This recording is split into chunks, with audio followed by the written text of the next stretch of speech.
This is Culture, Communication, and Brand Moments with Shelby Joe Long, the show that takes you around the world to share interviews with some of the most successful and relevant people on the planet, hear their stories, and get the most important business lessons they have learned on their road to success, and get exclusive advice on how to implement their success into your life and business. Culture, Communication, and Brand Moments is brought to you by the Strategic Advisor Board and your host, Shelby Joe Long. Hi, everyone. Shelby Joe Long here with the Genius Entrepreneur Podcast. I'm CEO of Business Dynamics and Senior Vice President of the Strategic Advisor Board. And I love using this podcast to talk to people who have created businesses out of their own genius, out of their own expertise, to not only inspire you listeners to think about your expertise and your genius in a different way, but to show us how we can really create a business out of our passion. Today, I have the opportunity to talk with someone. We have a few connections. We're both here in Billings, Montana, and we've had some connections before in the education space, and I'm excited to explore a little bit more about his business. Danny Desin with Montana Peak Performance is here today to talk about his new business in sports psychology. So Danny, welcome to the podcast. I'm excited that you're here today to tell us about your job. Thank you. I'm excited as well. Yeah. So Danny, why don't you just give us the overview of what you do in your business and what your goals are for your business? Sure. Like you said, I work in sports psychology. So I got a few degrees to get here. The last one in particular was a doctorate in sport and performance psychology. So this has been a passion of mine for quite a while. But what I like to do is work with athletes ranging from 10 years old all the way through collegiate athletes, a few even beyond collegiate athletes. And in the world of sports psychology, we're mainly focused on, at least I am focused on performance enhancement, using tools and strategies to enhance performance, enhance well-being while in athletics. Athletes are generally my focus. I was a previous athlete myself. And so that's where I kind of gravitated toward was athletes. My objectives in the long run are to meet and influence as many athletes as possible, as many teams as possible. And, to spread good messages, to have more kids play sports when they're younger. There's a wide variety of things that I'd like to do that, I feel like I'm just at the beginning of this, and I feel like I could take it, to new heights. Right. There's so many opportunities with that. I know that you have done work with even my own daughter's soccer team. My daughter is 10, and so I know that you've worked with them. But is that where you want to focus, or do you? And I want to hear more about your collegiate experience too, because you were a collegiate athlete in a few different places. So you have a deep understanding of those challenges and especially with student athletes, of where they're at and all the things that they're juggling. Can you talk a little bit about that? Talk about your background and the main things that you focus on in your sports psychology. So to give the longer story, I guess, I read a book when I was in high school, and it was a novel fictional story about a golfer. 7 Days in Utopia is the name of the book. And he goes through a journey of struggling, mightily with his game and his satisfaction. And then over time, he meets a mentor and they go through a process of, improving himself. And by the end of the book, he's a different person. And I look at about the author afterward, and it's written by Dr. David Cook, who's in sports psychology. And I thought, wow, I've never heard that before. And so I send him an email. He gets right back to me about, if I wanted to get into sports psychology, this is what you got to do. So at that point, I was pretty bought in. I was just a high schooler, but I felt this was kind of my pathway. And fast forward, I was a decent athlete. I wasn't, I maybe underperformed a little bit, but I played college basketball. Redshirted a year at Montana State and walked on. And then I transferred to MSU Billings, which is, just down the road from my house when I was younger, and basketball for a long time was kind of an escape for me, something that I wanted to do, I could pour myself into. And eventually, even though I knew about sports psychology and I knew, the basic themes behind it, I wasn't really practicing it myself. So I eventually got burnt out. I let multiple things, a variety of things, affect me emotionally, affected my sleep, affected the way I ate. I'm sure that my family members that were around me at the same time at that time could say the same thing. And I started looking to other things, not unhealthy things, but just other things to kind of escape from the fact that sport had become my job. Right. And then afterward, I changed my relationship with the game. A few years down the road, I start going to graduate school. I start coaching basketball again, and my relationship changes, drastically back to what I think it should have been the whole time. Well, my hope for that, and I think the reason behind me experiencing that in college and underperforming myself, was so that I could hopefully influence performance for other people, and not particularly go down that same mental path that I went down. Not put so much importance on, scoring or succeeding, making shots, winning games, whatever, and more so on being mentally well overall, and then letting that affect performance. So that's a big part of why I do what I do. The population, I'm lucky enough to work with those people at MSUB. This was my alma mater. That those athletes and teams, they've been absolutely great for me. I have great relationships with some of those athletes and coaches and teams, and I hope to continue that for years to come. But I like to focus on the wide variety of athletes as well. Like you said, your 10-year-old daughter's soccer team. And the great thing about this is that I get to talk about different, components of the game. I'm talking to 10-year-olds about something different than I would talk with college athletes about. So I get a nice variety. But at the same time, it's preparing them for the moments when maybe, in high school, college, when the pressure starts building up a little bit more, they can deal with those moments a little bit easier because they have that background. They have that background of knowledge. But I enjoy really all levels, to be honest with you. But yeah, the 10, but I get to tag along with teams, even the 10-year-old soccer team. I get to keep tabs on how they're doing, whether they're winning tournaments, that kind of thing. That brings me joy in itself, just to be collaborating with a small group of people and watch them go through a season, evolve through a season. Sure. A few things kind of stick out to me. I love the book reference. We'll have to be sure to put that in the. It's a movie too. What's it called again? 7 Days in Utopia. 7 Days in Utopia. And Dr. Cook, I've been lucky to be in contact with him. So throughout, he was my mentor through all my certification hours, and he's an absolutely great person. I think that's great. I love it. I love the story that you read it and you reached out to him and then he became your mentor. I think that's such a fun story. And the other thing I think that shows too is that having a mentor to guide you through those challenging times, especially when you're a student athlete. And, my 10-year-old daughter and her soccer team, yes, that is a challenge because she has school and she has other activities that she's doing, but it's preparing you for the challenges of being a student athlete when and if it becomes more part of your life. I work at Rocky Mountain College, where there's 50% of the students there are athletes, and it's a big balance game. And I don't know if everybody is quite prepared for what a balance it is, because you have practice every day for multiple hours. You have tournaments on weekends that take away your whole weekends.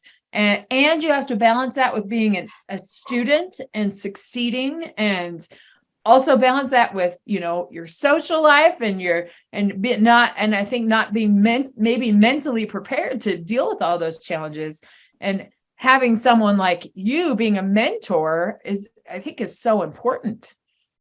Thank you. Yeah. And it's something that, it's difficult because it obviously, you got to put a little pride down to want to talk to someone in the first place, given the stigma around psychology. And I wasn't able to do that when I was in college, and I didn't have anybody easily accessible, I guess, within athletic program that I could really pour myself into, speak to about those things that I was struggling with. So that's what I want to be for people. Yeah. And I think, the student athlete in college is probably not going to seek out a sports psychologist, but having you as a part of a program, as a part of the team, I think is something that can really be beneficial, because then you're trusted and you're part of the fabric. And I think that's just a really important piece. So, yeah. And being involved with teams. And I mean, it's very personal, to be able to open yourself up and talk about those challenges. It is personal. So I think that's an important role to fulfill, for sure. Thank you. So let's talk a little bit more about what do you think are some of the biggest challenges that athletes have that they don't necessarily talk about? Maybe open our listeners' eyes to, because quite honestly, a lot of things that you talk about with mental blocks and being involved, your sports is your job. I see a lot of those similar things with people in their jobs and careers, and entrepreneurs that pour themselves into their jobs, and then the other parts of their lives aren't necessarily balanced. So I think there's a big piece of that, a lot of connection there, because it does have to do with performance. So what are some of those challenges that you see? So at that college level, the student athlete balance is definitely one of the big ones. At the smaller level that lots of people deal with, performance anxiety. I'm focused on the performance realm, certified mental performance consultant. I'm not a licensed counselor, so I have to stay within those bounds. But performance anxiety is something that runs the gamut, all the way from young kids all the way through to older athletes. And the triggers are always, maybe they're similar, but they're always a little bit different. They're always unique in some sort of way. And building up habits over time. Another difficult, what I'm working with a lot of young people on, especially, is goal setting, proper goal setting. And because we've been taught to goal set a particular way for a long time, which is not particularly helpful based on a lot of recent studies, and how process goals are the most important thing. And we're teaching that on a regular basis. But I think really from that whole population, the professionalization of sport, of youth sport, and the pressure surrounding young kids who play sports, and the fact that we have lots of kids quitting sports at a younger and younger age than they used to. It's kind of ironic, because I'm working in performance, but at the same time, the main component of what I'm doing is trying to convince athletes that you are a bigger person outside of your sport. The sport you play is just a small piece of your identity, and you bring your identity into your athletics. It doesn't need to always be 100% attached.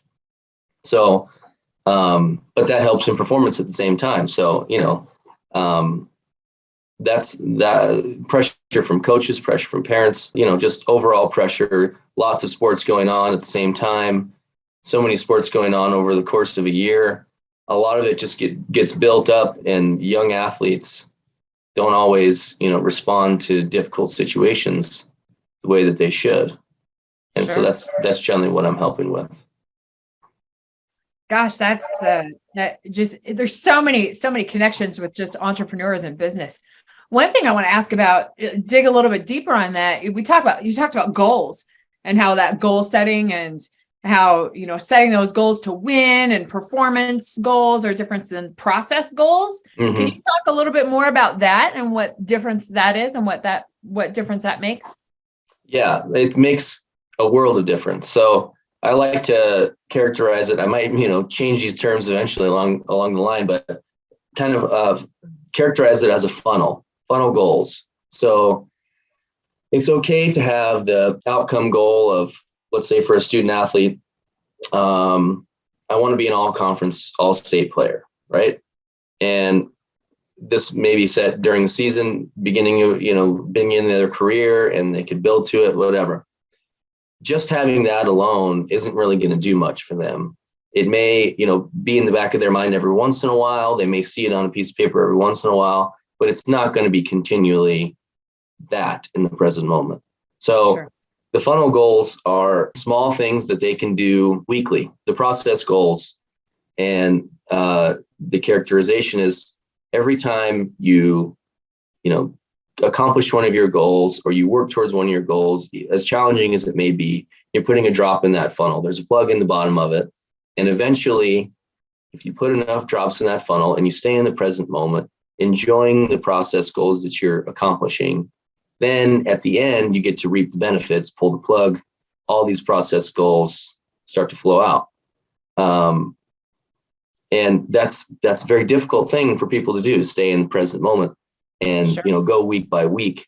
And it may feel mundane, it may feel unimportant, but all of these things, as long as they're framed and the goals are set in the right way, they're all leading to a certain outcome without the outcome even needing to be thought about.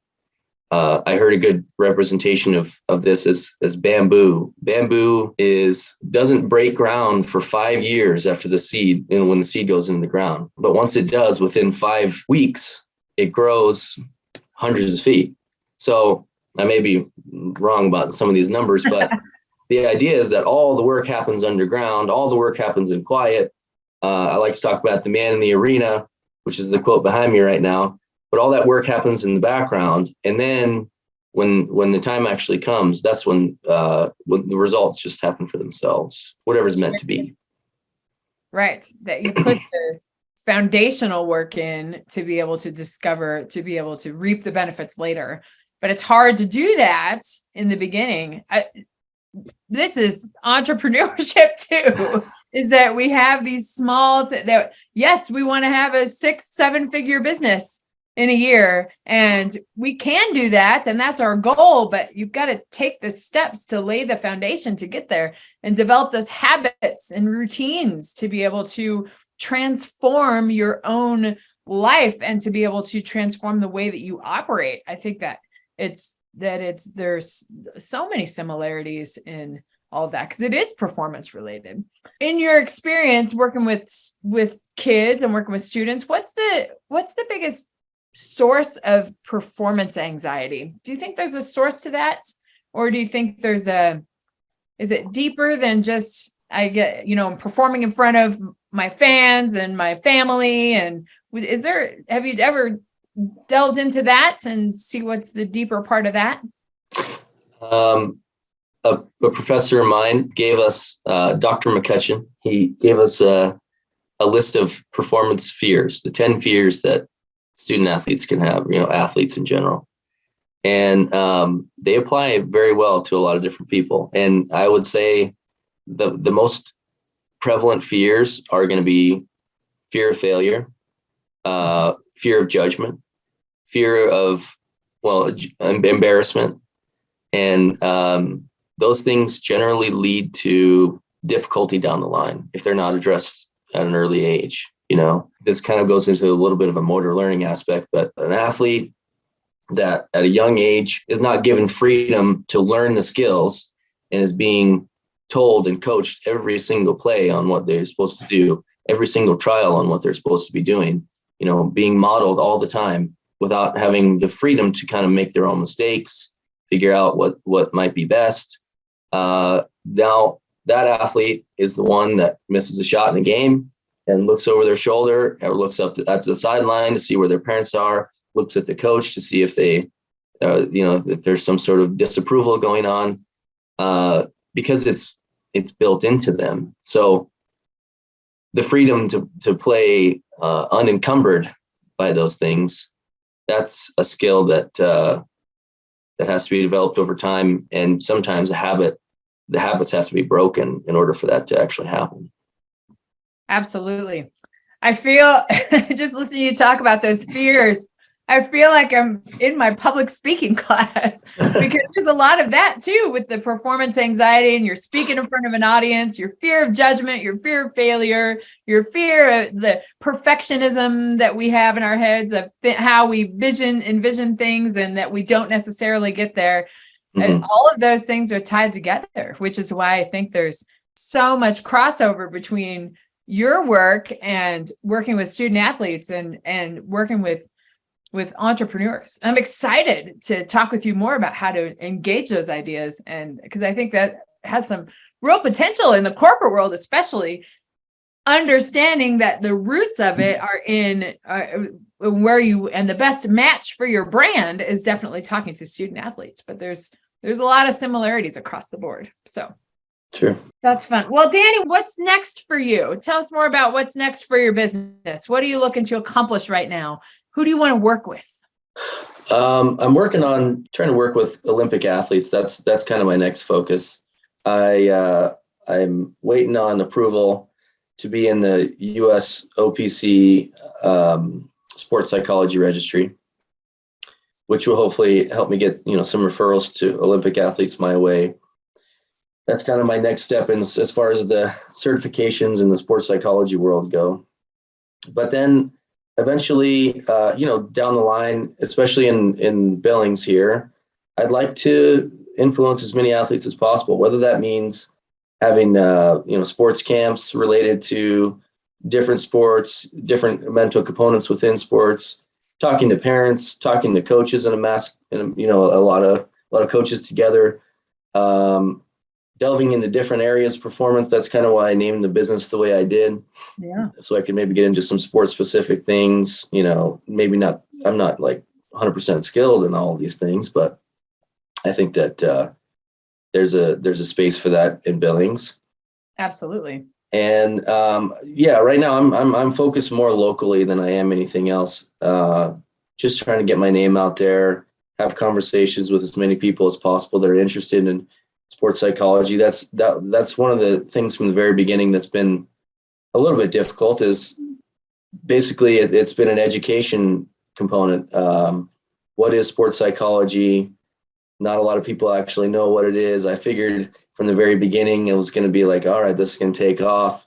It doesn't happen that way, because sports psychology here in Montana is just not a very prevalent thing. So that's been a big component of what I've been doing, and I'll continue to do it as much as I can to make this happen and influence as many athletes as possible.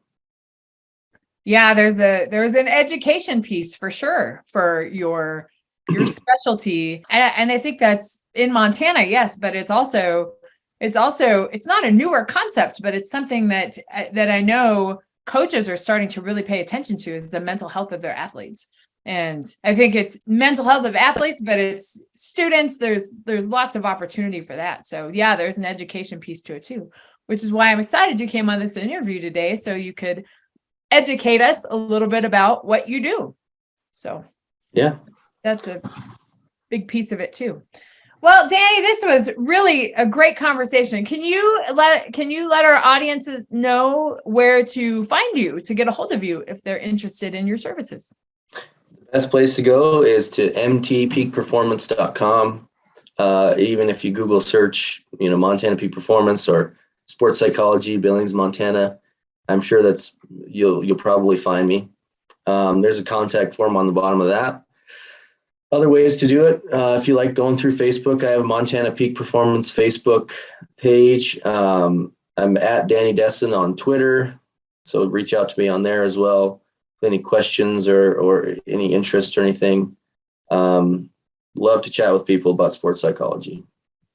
Yeah, for sure. Well, I look forward to our future conversations. I'll make sure all of that contact information is included in the podcast site and YouTube channel that it'll be posted on. But This has been a great conversation. And for listeners out there, I loved how we hear the story about how Danny was inspired by a book that he read and somebody that he talked to, and he sought him out and became a mentor. And that's a true passion and intuition that created his business. And I'm just excited to hear that the business is developing and growing, and there's so many opportunities. The Olympic athlete opportunity is really exciting. It's going to be a big year for you, I think. So I'm excited about all those things. Yes. Yeah, and I'm excited to continue talking to you about how to instill these principles and maybe even get into the corporate arena too. So yeah, I'm excited about that as well.